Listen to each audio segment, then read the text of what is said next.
So, hello guys, good morning. So, yan, magluluto tayo ng sabaw na isda ngayon guys. Dito sa, simple lang ito, galing to sa garden ko guys. Yan, nakukuha ko lang dun sa labas ng garden. Tapos ito din, yung talbos ng kamote, galing lang dyan sa garden ko. So, ganyan lang guys.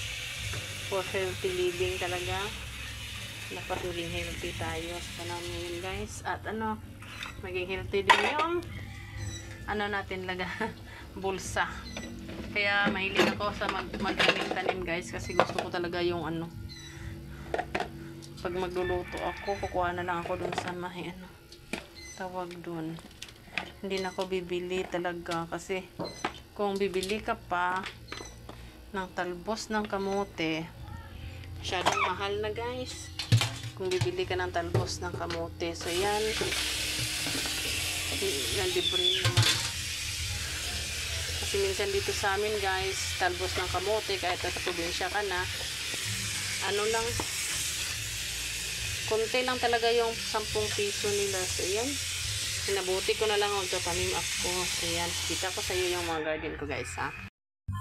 Ito yung garden ko. Yan.